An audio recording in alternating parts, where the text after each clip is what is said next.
There we go. Good afternoon. Today is the 17th of June 2024. We are 17 days to go to the 4th of July general election of 2024. Is it a snap election? Well, it wasn't. Could have been held later, couldn't it? Could have been held later than the 4th of July 2024. Could have been held in October, November, December. Could have even been held in January 2025. An election result then. Could it have been better for the governing Conservatives than that which it looks like we are on course for? I don't know.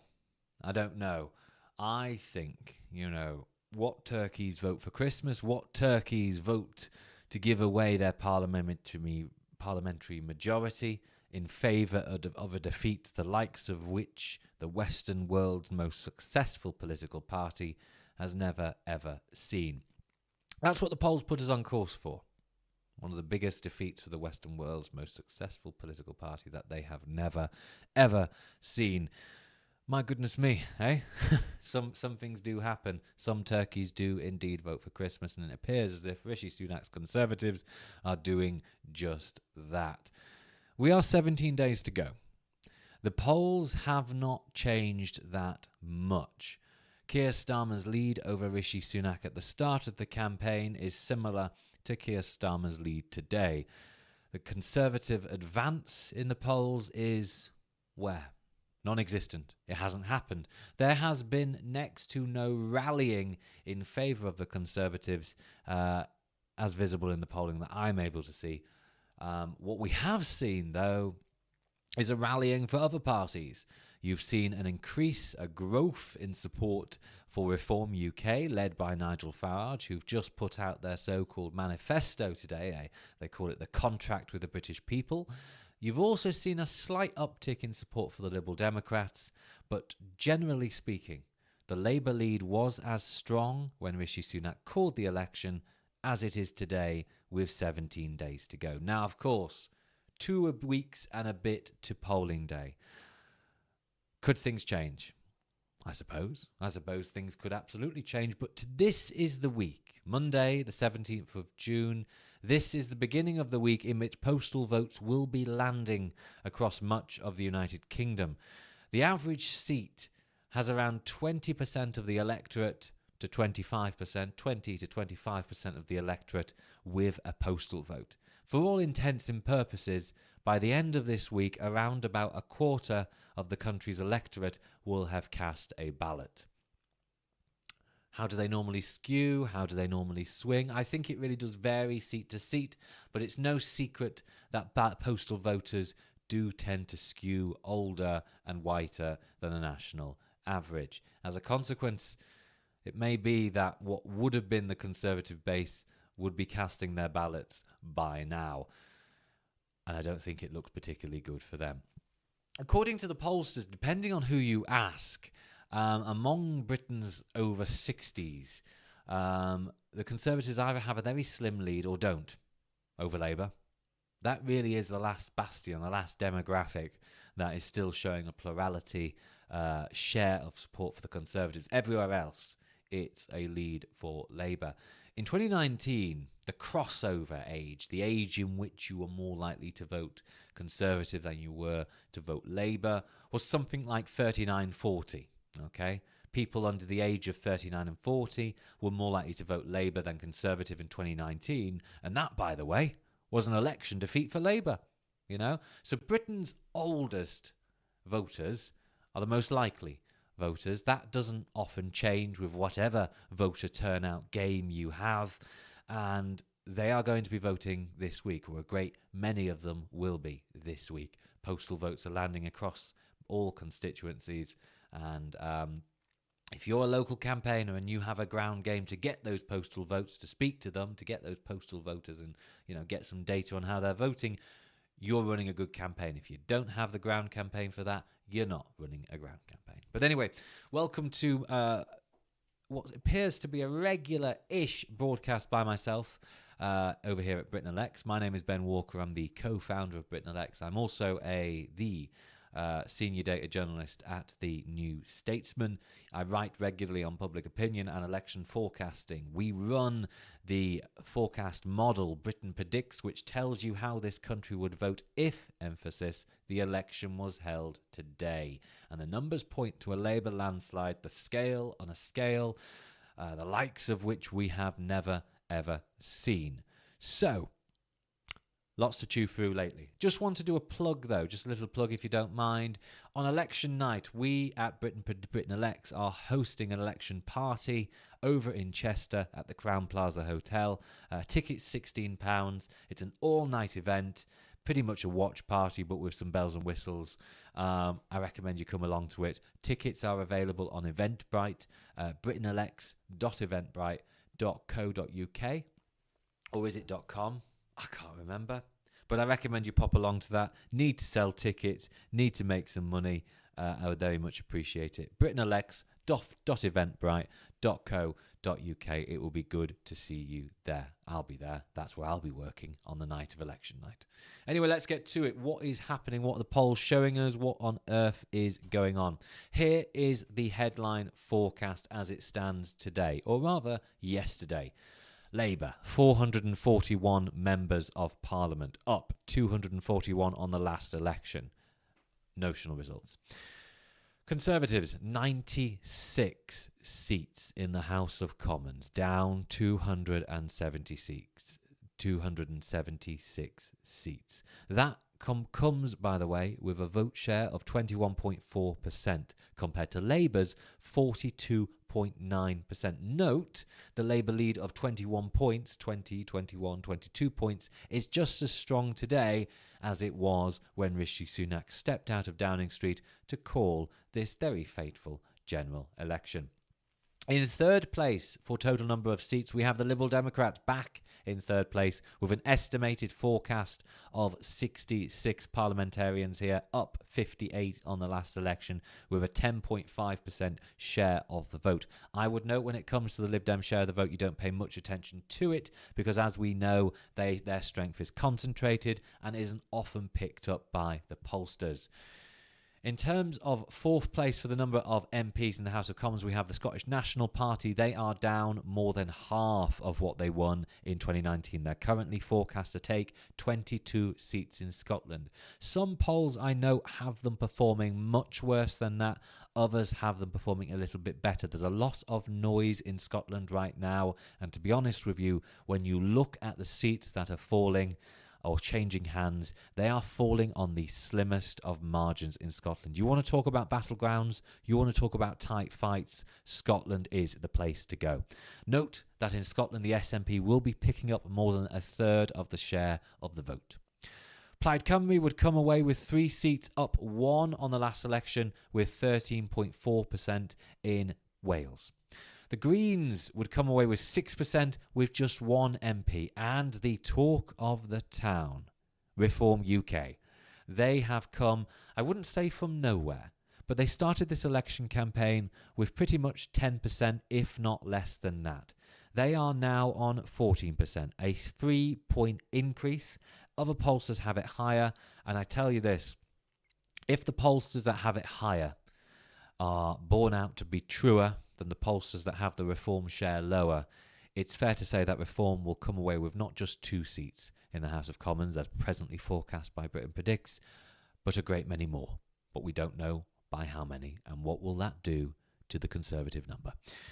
No, nothing else for the other parties, but yes, indeed, there are some tight fights abounding, and we need to have a look at that. But let's just look at the polling that's changed since. So let's just remind ourselves of where we were in 2019. Conservatives, 44%. Labour, 32%. Lib Dems, 11.6%. Greens, 2.7%. Brexit Party, now Reform, 2%.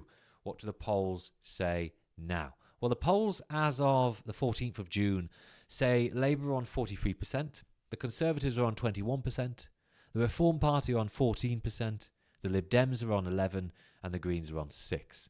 Note the biggest jumpers, the party to observe the biggest increase out of all of those 5 is Reform, up 12 points on the last election, but the Labour Party are up 11 points on the last election. The Conservatives are down 22 points. It's pretty clear just from those overall headline transfers that the Conservative collapse is seeing voters go both to Labour and indeed to Reform. YouGov find Reform picking up near 3 to 4 in 10 2019 Tory voters. So to put that in other words, those that backed Boris Johnson's base in 2019 are splitting. A lot of them are going to apathy. 1 in 10 of them, it seems, according to most pollsters, are going to YouGov. Let me say that again. 1 in 10, it seems, according to most pollsters, are going to Labour. But there is debate on what proportion is going to Reform. YouGov find 4 in 10, 3 in 10 to 4 in 10 of that going to Reform. And other pollsters find it closer to 1 in 10. There's a great deal of variation there. If it transpires that 3 in 10 to 4 in 10 of the Tory party's own base considers going Reform, that 14% you see there is going to be a hell of a lot bigger than what Britain Elects is forecasting today. And a crossover, perhaps, for the Conservatives? Well, it's not likely. It's certainly not probable. But it's not nothing anymore. And I want to refer you to this chart here. In essence, it's noise. The polling story is generally Labour's lead is strong, stable, not weak and wobbly. Very Theresa May there. But there has been very little shift in Labour's own lead over the Conservatives. What has shifted is the Conservatives' own lead over Reform.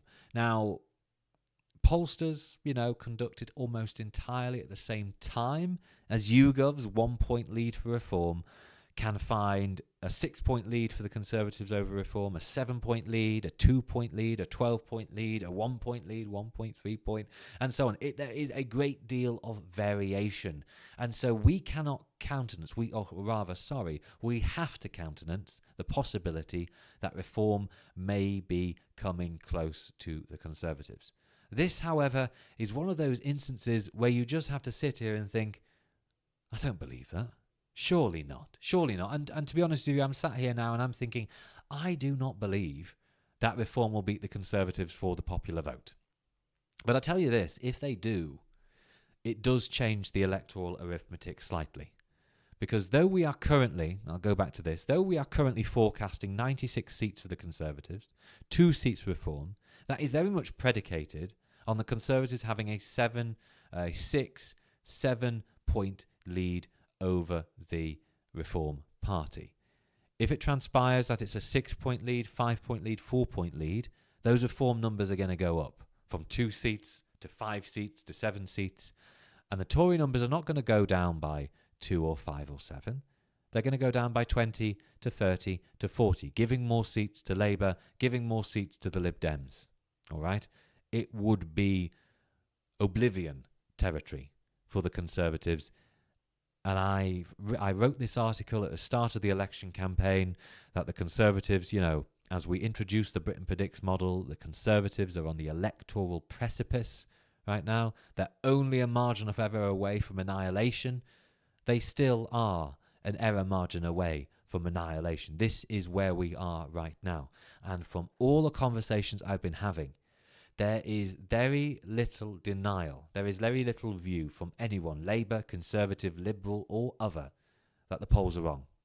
The notion that Labour is 20 points ahead, almost, tell a lie, everyone I speak to who is relatively enough in the know believes that to be the case. Labour are 20 points ahead in the polls. In terms of what that means for seats, there's a bit of a disagreement.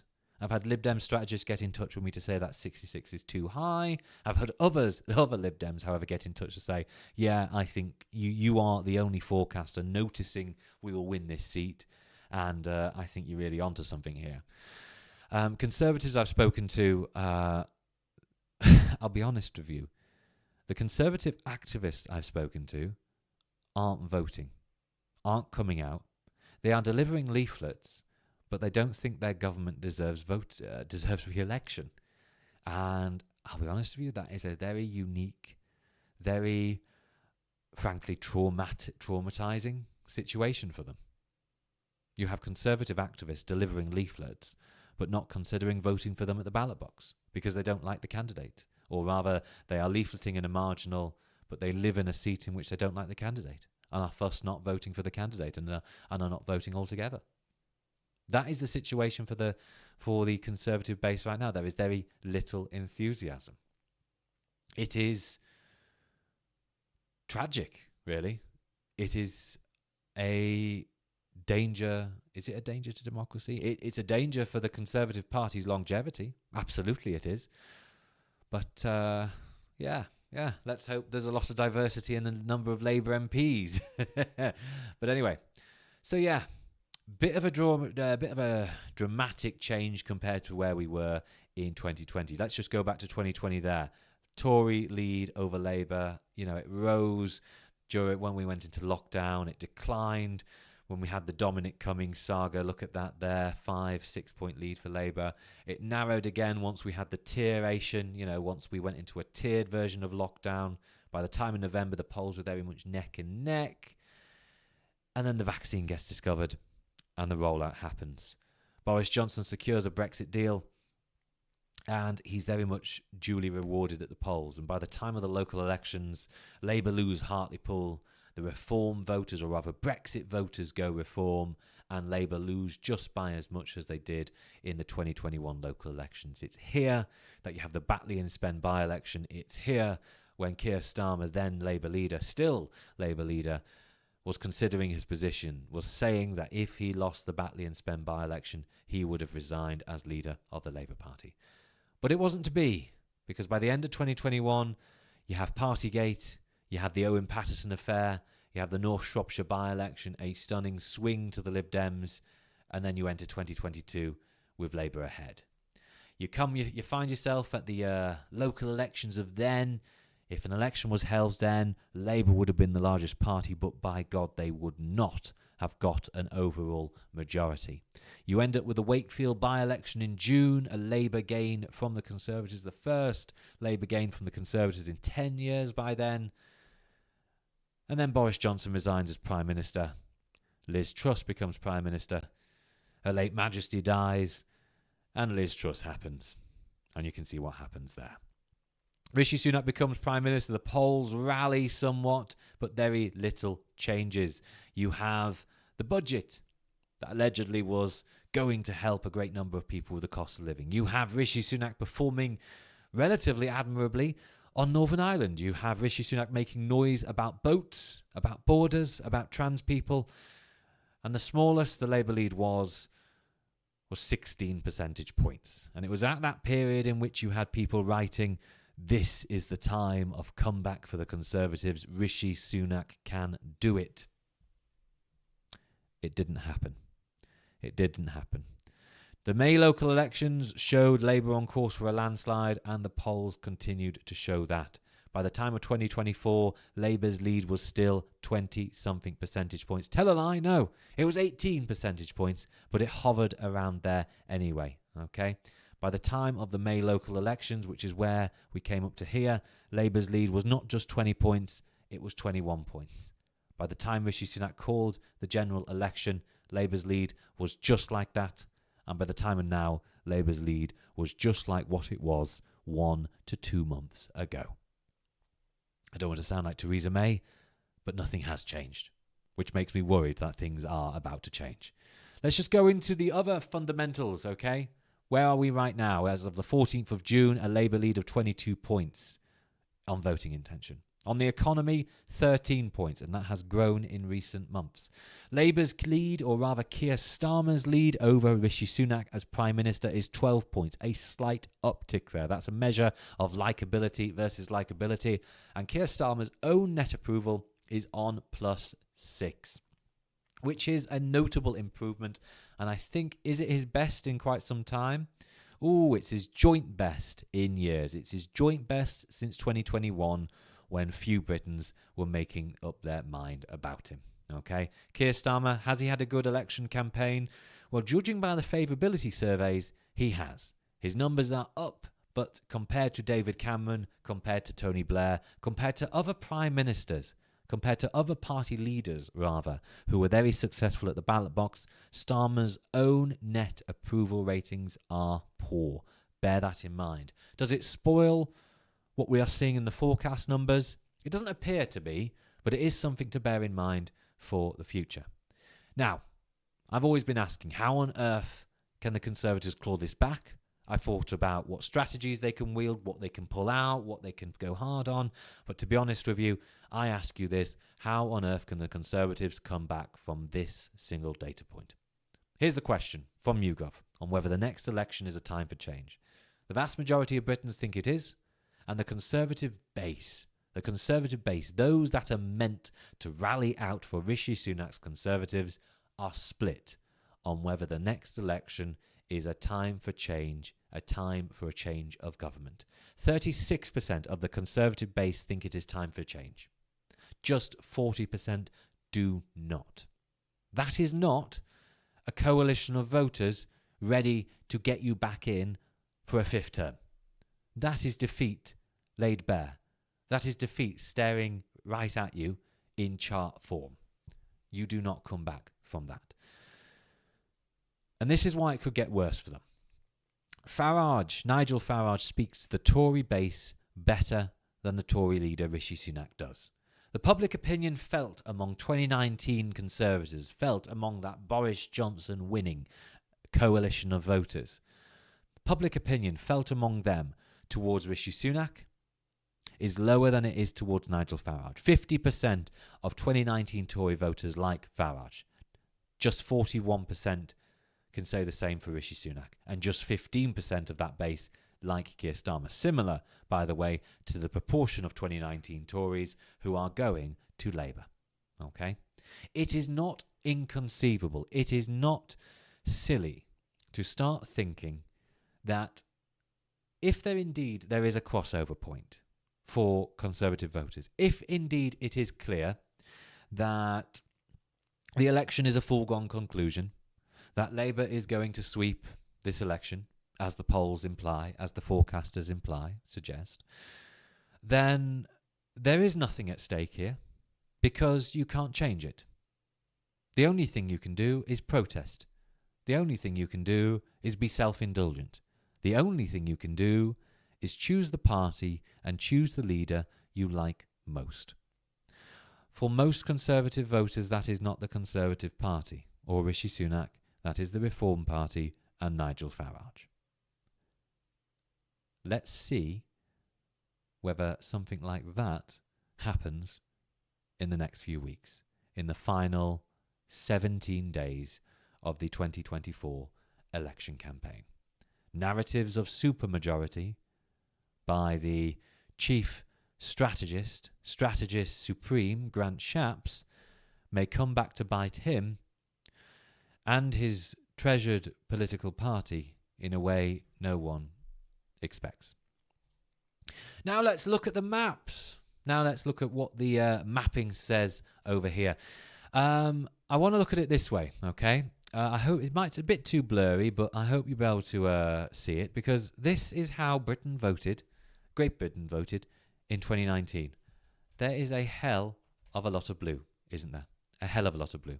Look at this, the Midlands, not the Midlands, the urban north, the whole of the north, Scotland staying very staunchly Scottish nationalist there, Wales, a sea of blue, the Midlands, a sea of blue, East Anglia, very blue, very blue. Only London held out against the Conservative tide, against the Boris Johnson coalition of Get Brexit Done. It was a wipeout for Labour. But they only got, or rather, compared to the wipeout we're actually looking at here, Labour did come away with 200 and something seats. And the narrative was Labour are going to be out of power, out of office for 10, 15 years. Boris Johnson eyes 10 years in power, as one Times headline put it. And look what's happened. Here is how Britain would vote if an election was held today. A dramatic change. Let's go back to 2019 and 2024. And let's look at this in greater detail. So, a lot has happened, a lot has changed, and the Britain Predicts forecast updates every few days. I updated it yesterday, and here is what the numbers are saying. Where should we look at? Where indeed should we look at? Why don't we look at a battleground seat that shouldn't be a battleground? Chester South and Edinburgh, and a declaration of interest here, very much my neighbouring constituency. This is coming down to the wire. Look at that. Conservative 34%, down 25 percentage points. Labour 33%, up 12 points. Okay, a lot of that comes from the surrounds of Chester proper. Very little strength in the villages, but it also comes from Cuddington and Weaverham over there. That is where Labour's strength is. Could it carry Labour to victory? Could it get them more than a third of the share of the vote here? Possibly, possibly. There is a notable share of the vote for Reform on 14% there, and the Lib Dems are on 9% as presently forecast. Cross over to Mid-Cheshire, Northwich, Winsford and Middlewich, the great salt towns of Mid-Cheshire, and Labour on course to take this seat up 9 points, only 9 points, note. And the Conservatives are forecast to fall 21 percentage points to 26%. Very quick and clean gain for Labour here. Reform don't have much in the shape of strength here. They're currently forecast to come away with 11%. What about Crewe and Nantwich? Looking like a Labour gain here by a margin of 20 percentage points. Labour on 48% to the Conservatives 28%. Reform on 12%. What about High Peak? High Peak, the seat where the incumbent candidate Robert Largan is putting out posters and leaflets showing Labour for Largan. Well, it looks like High Peak is going to be for Largan. Labour 54% up 9 points on the last election. Conservatives 26% down again 20-something percentage points. Reform on 11% here. It isn't just a case of the Reform Party costing the Tories seats. It's the Tories costing the Tory party seats, particularly in places like there. In other seats, it's a different matter. I think it's fair to say that if Reform weren't standing, the Conservatives would be able to hold in about a few dozen seats. But that doesn't change the narrative, does it? That the Conservatives are on course for a defeat the likes of which we have never seen, or the party has never seen in its history. What about Rother Valley? I have a bit of doubt about this one, but we're going to pay attention to it anyway. Labour up 12 points, Tories down 12 points. Labour on 45%, Tories on 34%. The Tories did rather well here in the 2023. The Tories did rather well here in the May local elections, and I'm looking at that and I'm thinking, is Labour underperforming here in the Rother Valley? I don't know, but we're going to be finding out in 2 weeks' time. What about Bassetlaw? Formerly the site of John Mann, who was the MP here. Looks like Labour are going to pick that back up again. Labour 43%, Conservatives 40%. Quite tight still, but not quite as tight as neighbouring Mansfield. Look at that. Conservatives 39.9%. Labour 39.8%. And Reform 14.5%. All right. A lot to chew over there. And look at this one. The outskirts of Hull, Beverley and Holderness. Labour 31%. Look at that. Labour winning this seat with only 31% of the vote. And you're going to see a lot of this throughout the course of this election campaign, I think. Labour winning seats with not the most enthused election-winning vote shares. All right? Beverley and Holderness, Labour winning this with 31%. I think I can pick out many more seats where Labour doesn't come away with more than, 35? Yeah, Newark-on-Trent, Labour, 31% here. What about Rushcliffe? 40% there, the site of Ken Clark's former seat. Looks like Labour are definitely on course to win this with 40% of the vote. What about Melton and Syston? 30% of the vote there. 30% of the vote, really? Oh, and this is quite an iconic one. The seat of the former Conservative leader and Prime Minister, John Major, apparently on course to be gained by Labour with 27% of the vote. Conservatives on 26%, Reform on 20%. There was a lot of UKIP strength around here many years ago. Not unreasonable to think that could be borne out. And the same one here, North West Cambridgeshire, Reform on 23%. The Conservatives on 27% and Labour on 31%. What about this one? North East Cambridgeshire, look at that. Ooh, this looks like one Reform might be in with a shout of taking. Conservatives, 32%. Reform, 26%. And what about this one? Northwest Norfolk, Kings Lynn. No, not the seat of Liz Truss, but instead the incumbent candidate, James Wilde. Labour looks set to just pip the Conservatives to first here with 30%. Just, again, 30% of the vote.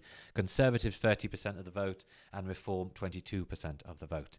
I say again, it is not unreasonable to expect a great many of these seats to be won by Labour with vote shares that are frankly, too small to be comforting, too small to be overwhelming. What about this one? Northumberland, formerly Berwick-upon-Tweed. Labour to gain it with 31% of the vote. Conservatives to lose it with 26% of the vote. Down 30 points on where they were at the last election. Why?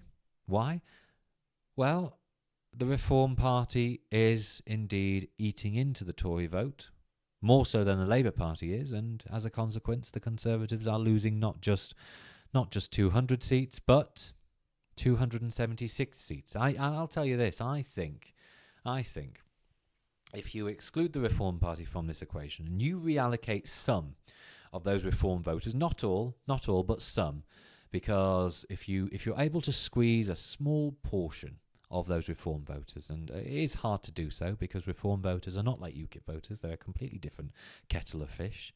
They hate the Conservative Party. They don't like Rishi Sunak, but they absolutely abhor, absolutely detest the Labour Party and the Ramona Keir Starmer.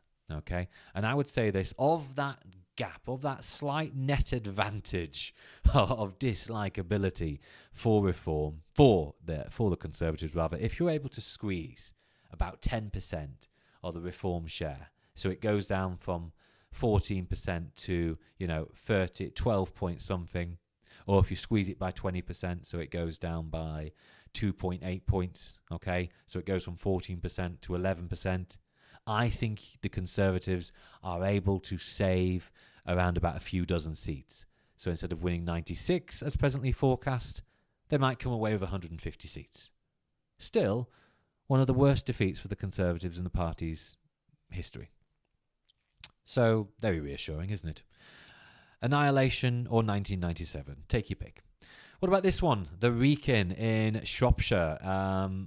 Looking like a Labour gain with just 31% of the vote. Going to Telford proper, Labour win this with 41% of the vote. And note that the increases in support for Labour aren't great. 7-point rise here in Shropshire, 6 points in Stafford. In Stoke South, it's an increase of 12 points, 9 points in Stoke Central, 10 points in Stoke North. In Newcastle under Lyme, they're up 12 points. In Congleton, in Cheshire, they're up 6 points. High Peak, they're up 9 points. Calder Valley, they're up 6. Yeah, the Labour rise is obvious. They're definitely gaining support, but it's not overwhelming. It's not a surge, is it? But they are going to surge in seats, absolutely. Let's just focus on the Reform Party for but a minute, because it looks as though Nigel Farage is not just going to win Clacton, he's going to win it with a decent-sized majority. Current forecast is this: Reform, 32% of the vote, up 32 points. Conservatives, 28%, down. Look at that. Down 44%. That is a huge, huge collapse. And I don't think we've ever really seen a collapse like that. I just want to focus on South, not Boston and Skegness, but this one, South Holland and the Deepings, because look at that Conservative collapse as well. Down 43 percentage points. In Boston and Skegness, yeah, oh my God. Down 47 percentage points. Reform up 30. And though it is a virtual tie here, I'll always, though I'm giving decimal places, I wouldn't place too much focus on them. Reform and the Conservatives are tied here with 30% each. Labour are on 21%. My God. Richard Tice and Nigel Farage look set to join the Houses of Parliament, join the House of Commons as Reform parliamentarians. And what about East Thanet? Formerly South Thanet, where Nigel Farage stood in 2015. What's happening there? Labour on 42%, Conservatives on 28%. Looking like a very substantial Tory loss there. And not to Reform, who are forecast to get 18%, but to Labour. Significant swings indeed. What's going on in Brighton Pavilion, which is the site in which should the Greens indeed be worried? Well, perhaps not. Here we have the forecast showing Greens on 53% to Labour's 33%. Labour up 10 points there, Greens down 5 points there. It's hard, I have to concede. I have to concede to you this in the modelling, and maybe I'm going to add a feature soon, I'm not sure. But it is hard to properly work out in which direction the wind is blowing in the Brightons. Because the local elections point to Labour doing very well, sweeping this seat from the Greens. But to what extent, what proportion of the eventual result on the 4th of July is going to reflect the local council results of May last year, or a standard swing as we should all expect? I'm not sure. And note the error in my model there, Sean Berry, with a few character errors. I'm going to edit that later.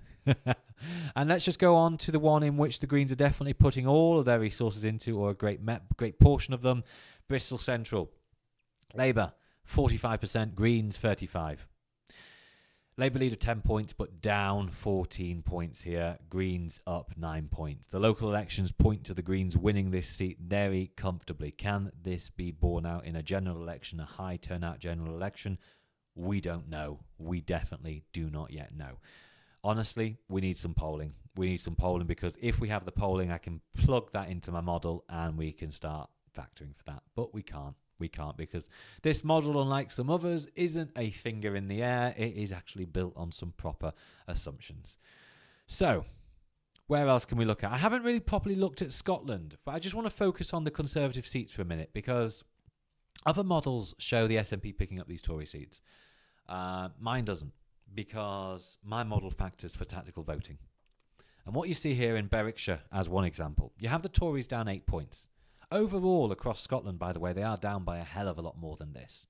The SNP are down 4 points, and overall, by the way, they are also down by a hell of a lot more than this. And Labour are almost doubling their vote on where they were in 2019. But in Berwickshire, it looks like they're only going to be up by 10 points. And the reason for this is tactical voting, which you need to pay a lot more attention to. In England, tactical voting tends to favour progressive parties more than it does parties on the right. And the reason for that is that progressive voters are willing to lend their vote to other progressive voters. In Scotland, it's a little bit different. Progressive voters, yes, do intend to vote for other progressive parties, but the union versus independence does factor in for this. And there is a not insubstantial number of Labour voters who are willing to countenance voting for the Scottish Tories to beat the SNP. You also have a number of Scottish Labour voters willing to countenance voting SNP to beat the Tories. But that share has been declining the worse the polls look for the SNP. As a consequence, though, that does mean the Conservatives holding on, according to the Britain Predicts forecast, 6 seats. And it's not unreasonable to think that in another seat, such as Ayr, Carrick and Cumnock, that they might come away with one extra seat. You know, the SNP collapse in Ayrshire may see the Conservatives pick this one up off the SNP. I doubt it, but I'm here to present you the numbers, and they don't look impossible. Certainly not in central Ayrshire, but perhaps in Ayr proper. Who knows? Glasgow itself looks set to swing to the Labour Party. You look at Glasgow East, for instance, Labour up 15 points, SNP down 9. Labour winning this with a lead of 8 points here. Definitely not in the bag, but the indication is a Labour advantage. Ditto in Coatbridge, in Airdrie and Shotts, in Motherwell, in Hamilton and Clyde Valley, and indeed in much of Edinburgh. Look at that, Edinburgh North and Leith. Deirdre Brock here in a fight for political career. Labour up 19 points. SNP down just 5. And what about this one? Oh, and what about Edinburgh South West? Joanna Cherry, who is a more controversial figure on Twitter, at least. She's down 5 points, and Labour's only up 12 points here. It's looking like a relatively comfortable hold for the SNP in Edinburgh South West. But what about Kirkcaldy and Cowdenbeath, or rather, Cowdenbeath and Kirkcaldy? Thank you, Boundary Commissioners. Labour looks set to pick Gordon Brown's former constituency back up with an increase in support of 19 percentage points. SNP down just 4 points. Interesting. I wonder what's leading that over there. So there's your summary. There's your summary of what the polls are telling us right now. Labour on course to do particularly well. Labour on course to do very well, on course for a landslide, the likes of which we haven't really ever seen. And that really is about it. What else can I tell you? Here? Labour is going to likely win the next election. You would need a polling error bigger than anything we have ever seen to stop that. But as to whether Labour gets a landslide, a crushing majority, or just a majority is, I still think, up for the birds. Are the polls overstating Labour? Who knows? There is a slow progressive decline in the Labour vote. Let me just show you that again. Let me just show you that chart again over here. Labour's vote share is down a little bit. They're currently, forecast to get 42.9%. Is that the lowest they've ever been polling in recent years? Yeah, that is the lowest they were polling since the death of the Queen, basically. Think of it that way. So that's it. That really is it. The time is almost now 3 p.m. I need to go and have some lunch. I need to go and get some work done, and that will be it. So here we go. That concludes your broadcast. Nothing has changed except the rise in reform, which could be cataclysmic for the Conservatives. The Green share is not being squeezed. Sometimes it does get squeezed in general election campaigns. That is interesting. That might mean some new dynamics and more seats. We need to talk about the Greens, I think, a little bit more. There is no evidence or real poll data out as yet about whether the Galloway-type candidates are going to pull off a surprise, but some people who have visited these seats, such as parts of Birmingham, parts of Bradford and others, are finding a great deal of antipathy towards Labour and a little bit of doubt about whether Labour are going to do as well as the polls suggest, at least in Birmingham. Jeremy Corbyn in Islington North does appear to be in with a chance. The way popular incumbent parliamentarians perform when they stand as independents is that they generally pull in on average between 30 to 40 or more % of what they got in 2019. And given Corbyn pulled in around about 60 to 70% at the last election, that means he could come away with 30-something % of the vote in an election held today in Islington North. If the vote splits correctly, if the cookie crumbles the right way, Corbyn will return to Parliament as an independent member for Islington. What else? Reform. Nigel Farage is growing his lead in Clacton. What happens to the Labour vote there? Will it go Conservative? What happens to the progressive parties? Will they lend their vote to the Conservatives? To Giles Watling, the incumbent candidate, who was standing for Parliament, by the way, as early as 2014 against, Douglas Carswell when he was a UKIP MP. Will they lend their votes? Will those progressive voters lend their votes in Clacton? Don't know. What about Boston and Skeg Vegas, or Skegness, as it's more officially known? Will Richard Tice be joining Nigel Farage in the House of Commons? Who knows? And what about other seats? What about parts of Cambridgeshire that are showing substantial swings to reform? What about Castlepoint in Essex? What about other parts of Essex? Who knows? I don't know. I'm only going based on what the data's saying to us. You can project, you can expect, you can anticipate, but the only anticipation we can, look at with certainty is that Labour is on course to win. How big? By how big, we don't know. Will reform spoil the Conservatives in a way we've never ever seen? Perhaps they will. Will the Conservatives survive? We don't really know. The probability is yes, of course they will. The likelihood is a yes, of course they will. But it's not nothing anymore that the Conservatives could not just end up being defeated, but totally and utterly demolished in a way that 1993 Canada is the only comparator. Who knows? Labour's lead is at 21 points in terms of voting intention. It's at 13 points in terms of the economy. It's at 12 points in terms of Keir Starmer's lead over Rishi Sunak. And Starmer's own likability lead has grown in recent weeks from a score of +1 to +5 to +6 to +7. It's looking pretty healthy for Labour, although Starmer's own net favourability score does compare poorly when you look at David Cameron's when he was coming into number 10 and Tony Blair's when he took Labour to a landslide. But the only two comparators I'm looking at there is one leader who took his party just shy of a majority and one leader who took his party on a landslide. So how important is it really? There we go. My name has been Ben Walker. We will be back again another day.